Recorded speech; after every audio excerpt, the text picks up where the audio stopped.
What's up, people? My name is Greg. Welcome to Mangoes and Whales, and in this video I am going to attempt to provide some tips for you guys on how to get an easy Ruthless medal in Black Ops 3.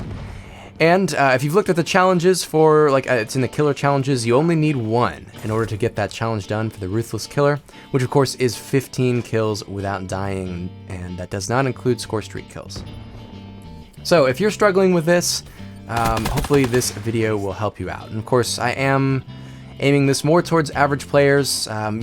Good players and stuff like that probably aren't having too much trouble getting this done, but it can be a tough challenge for a more average player, more like myself. So hopefully this helps you out, and let's get right into it. So you're going to want to be playing Team Deathmatch, and try to play when the sun is up. During the daytime, you get fewer tryhardy players, more average players like you, so that can easily help you out. You definitely don't want to be going against really good players because they tend to end streaks. Alright, for your gun, something you're comfortable with, I recommend something more close range, because you will be getting in close range engagements in Black Ops 3, and you want to be able to win those. You can avoid long range gunfights if you play the maps right, especially certain maps. But close range engagements are bound to happen, so you're going to want to be able to win those. So I happen to be using the MR6 pistol, but I would tend to not recommend that for most players, although it is very good if you get the hang of it. And I did pretty well with it. I was surprised how good it was. I did like it quite a bit. But I would probably stay with like a submachine gun, like a good submachine gun that you're comfortable with. One that you don't need too many attachments to do well with, because I'm only going to give you 2 attachment slots with my recommended class.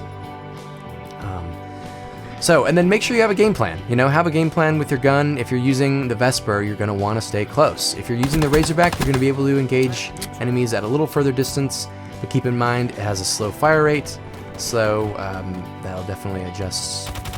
Just have a game plan. Alright, so with your perks, these are very important, I would say. Definitely want to be rocking Ghost for perk 1. That keeps you off the UAV and just kind of makes you more in control of your own destiny. Sixth Sense is definitely one of those that's really going to help you. It almost feels like cheating, because especially once you start to learn where to position yourself so that you can basically see enemies through walls before they come around the corner. You can position yourself around corners to basically see where your enemies are. It's great.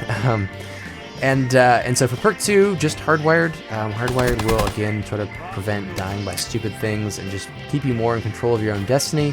So you don't have to worry about trip mines or shock charges or counter UAVs making your life difficult. Stuff like that. For perks 3, awareness is going to be one of your best friends. You're going to want to get a headset if you don't have one already. I just would in general recommend playing Call of Duty with a headset. It makes the experience just that much better. And for this challenge, it's definitely very crucial. So maybe, all you have to do is spend like $40, to be honest. I mean, if you want to spend $200 on a headset, you can, but you don't have to in order to get this challenge done, or in order to have a good experience playing Call of Duty. Alright, so your other perk 3, I would recommend either Blast Suppressor or Dead Silence, whichever you prefer, whichever you think is going to keep you more stealthy. I happen to be using Blast Suppressor in this game,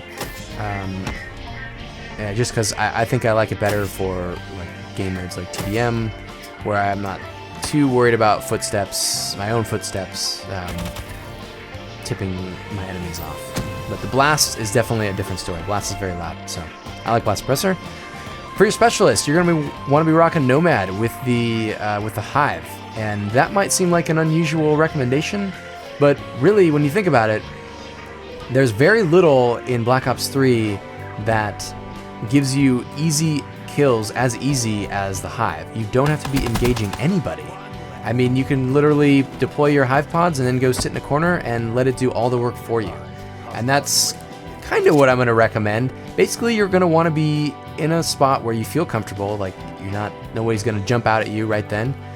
And then you're going to want to take your time deploying your H.I.V.Es. Be in an area where people like to go to, but maybe your enemies aren't right then, if you can. And just kind of block off all the entrances and all the high traffic zones in that area. You don't want to put all of your H.I.V.E pods in one place, because then one enemy could easily trip all of them. And you're going to want to take your time, you know, deploy them methodically. Of course, you don't have all the time in the world because you will lose your H.I.V.E gun after a short while. But yeah, you'll get the hang of how, you know, how long you have to really do a good job deploying your H.I.V.E pods. 'Cause that's going to be the key. That will get you so many kills. Really, it really will, if you do it right. And what you're going to want to do is, once you've deployed all of your H.I.V.E pods, try and make your way to the opposite side of the map. And I don't mean just rush completely into the enemy spawn, unprotected, and you know, without teammate support, but try and make your way over there and make sure you're just staying alive. Don't engage in gunfights that you don't have a good chance of winning, and eventually you'll make it to the other side of the map. And then your enemies will be spawning right around where you deployed your H.I.V.E pods, and the kills will start adding up for you. I was amazed at how well this worked. Just over and over, I was getting Ruthless medals, game after game, using this strategy, and I was like, wow, that's really the way to do it. So, so what you're watching here, I don't know if I mentioned this already, is my only Relentless so far. I figured I might as well show you the Relentless, which is 20. Of course, if you can get a Relentless, that means you've got the Ruthless. So, all right. So I think that pretty much covers it. As you see here, I think I'm one away from the Relentless, and I knew it at this point, and I was like, I want it. So I deployed my H.I.V.E pods and just went and sat in a corner, and that's okay. If you're one or two away, this is totally legit. I mean, I would definitely recommend doing this, especially if you're getting a little bit nervous. Just you know, let your H.I.V.Es do the heavy lifting. And as you'll see here, I didn't really feel comfortable. I didn't really know where my enemies were, so I didn't feel comfortable challenging anybody. Especially, I ended up having to pick up this really long-range weapon. So I just kind of sat it out, and I can see that my enemies are pushing. And I just kind of waited, and you'll see this guy ends up tripping, I think probably the one that I put upstairs, and there it is, Relentless. So hopefully this helps you out, getting those streaks. I mean, if you're going from motherships or whatever you need, you know, that takes quite a bit of a kill streak to get to.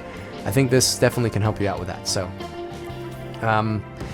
stay tuned. The next videos that we'll be starting the Road to Dark Matter, or the Average Player's Guide to Dark Matter. I think that'll be the very next video that I do. Will be the start of that, and we'll be doing that for a while. So, so stay tuned for that. But hopefully this video helped.